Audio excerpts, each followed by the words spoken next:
You guys cannot believe what just happened.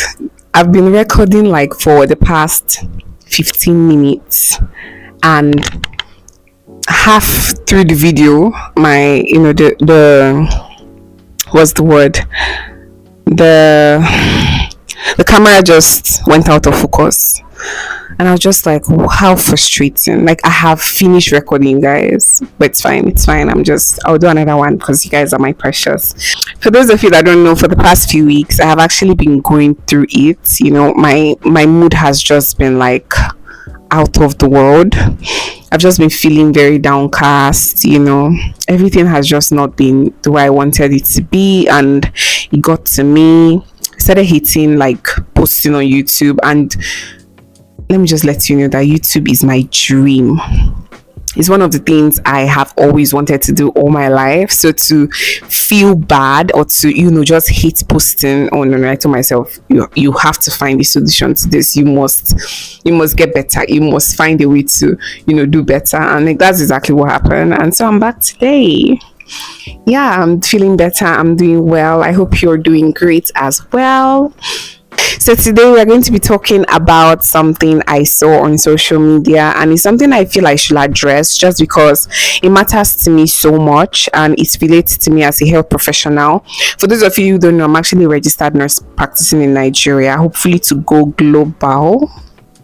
Say amen to that. Amen.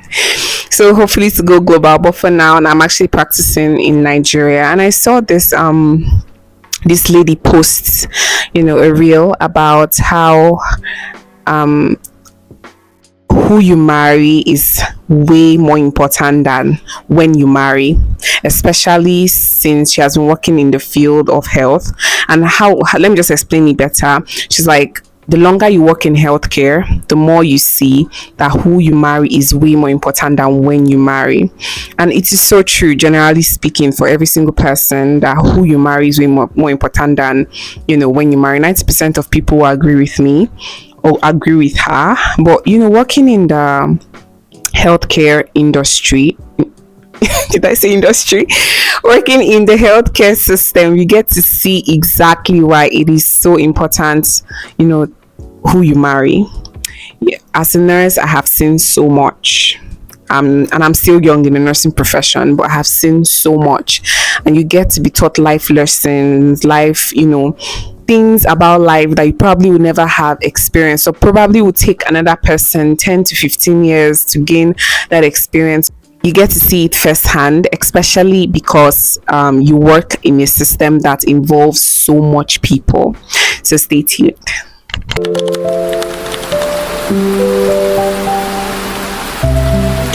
As a nurse working in the hospital or in the healthcare system, you get to realize very early how different the hospital or the healthcare system or settings is from the outside world.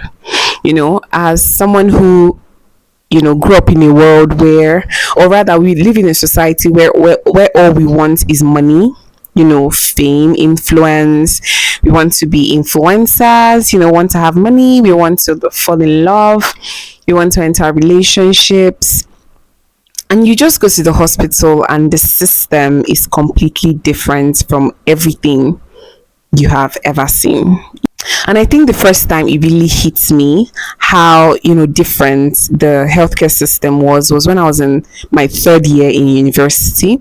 I'll never forget, we had pulled up at the gate of the school of the hospital rather, because my school usually dropped us, and the hospital is quite big. So every student, because different universities, different schools bring their students there, both medical doctors and nurses and pharmacists, different hospitals and different universities though, and different career path come there to practice and to learn. It was a federal hospital. And we dropped at the gates, and as I was walking into the hospital, it was as if everything just blurred in my eyes. Not blurry as far like I couldn't see, but like the dawn, it was like a realization of how different this world was. It was a Monday morning, right? And as I was walking into the gates, or walking through the gates to the ward I was supposed to, I was staying for my posting or clinicals, a motorbike passed me, and that motorbike was carrying, it was a man, the driver, the person riding the motorbike. I said I said driver. The person riding the motorbike, then the person behind him was in tears, a man, and he was holding a baby. I won't say call her, she's a baby, but she's kind of like 4 years old, 5 years old.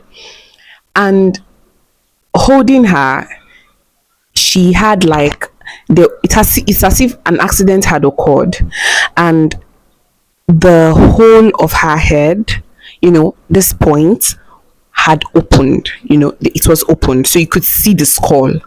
It had rolled away. And I'm so sorry if it sounds so graphic to you guys, but it's exactly what we see in healthcare system. You guys are only imagining it. Imagine seeing it, right? And he was just holding her like this, and he was in tears. And she was on her school uniform, so you could tell that this girl was on her way to school when this accident occurred. Now, going forward a bit, I was also met with another scene of a woman crying. And why was she crying? It seemed like her son, who was brought in with an ambulance, a teenage boy, was being pulled out of the ambulance, but he had severed limbs. And what I mean is that they were bringing out hands, bringing out legs that were not attached to his body anymore. And I, like, no offense to him, but I knew that he probably will not survive it. And then moving forward, I was met with another scene of a woman rolling on the floor, just like wailing, like she was in so much agony. You know, when someone cries to the point where they can't cry anymore and it's just like sounds? Yeah, she had gotten to that point. And what happened? Her only son, who was on his way to work, he's a teenager, a mechanic, was hit with a stray bullet. And she, through the lungs, by the way, because he was admitted to the ward I worked, right? And that was exactly where, like, in that moment, I stopped and realized that the world outside was completely different from the world I had just entered into right now. Because outside, it was a struggle to get to work. It was a struggle to meet the boss. It was a struggle to pay your tea fare or to eat or to, what you want to eat, the cars you want to ride. But inside here, it was just a struggle to breathe. In that moment, honestly, I just had to thank God for life. And I really hope you do, honestly, realize how very lucky you are to be alive and to be healthy and to, be standing and everything. But in that moment, that was when it really hit me how very, grateful and how very lucky I am, and how the miracle of life is such a miracle in itself. But another thing, and the point I'm really getting to rather, is that most of these people who, go to the hospital or find themselves in a situation they didn't plan for, what really makes the difference between those who survive most of the time and those who don't survive, and that is based on my experience as a nurse, is the support system. Is the support systems that they have.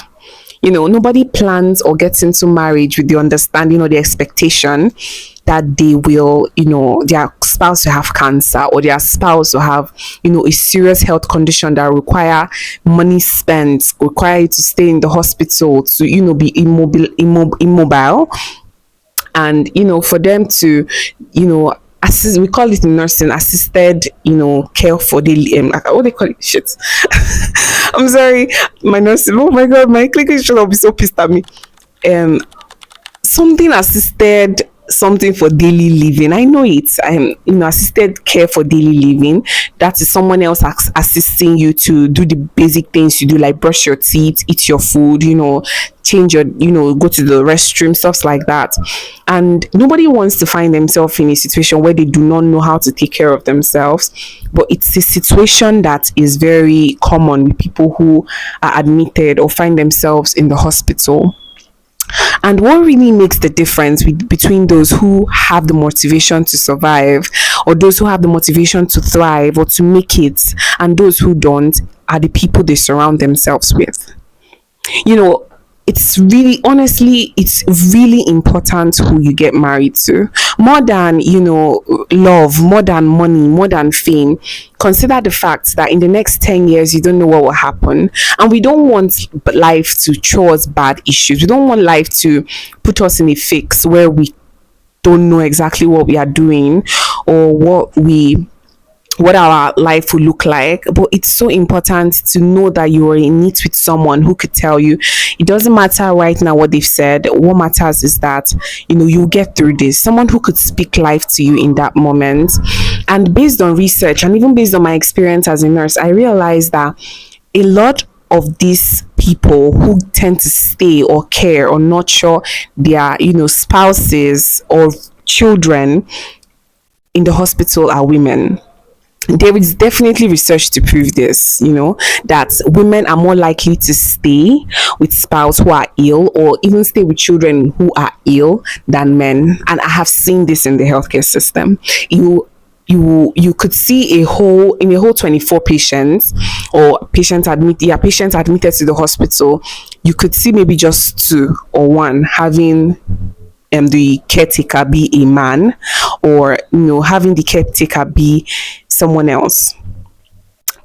And it's sad, honestly. It's one of the saddest things to realize that the person you wanted as your spouse, the person, especially in the cases of women, the person that you thought would be the person for you, or the person you thought will stay with you till death, somehow decides to leave because of the conditions you found yourself in. And in that moment, when you realize this, I don't think when you married matters. It is in that moment you realize that who you marry matters. You need someone, and as I'm talking to you, I'm talking to myself because I'm single as well. We need someone who chooses us every single day. You cannot rush into marriage because this guy has money, or he has fame, or he has cars, and he could take your career to another level. While these are so important, it's not as important as life. It's not as important as the air you breathe. It's not as important as just finding a way to survive. And that's exactly what the healthcare world is. That's exactly what the hospital is: surviving, just breathing, finding a way to live for the next day. So thank you so much. I hope to see you guys in the next video. Please drop in the comment section what exactly you understood by this, and your experiences on why who you marry is better than when you marry. See you guys next time.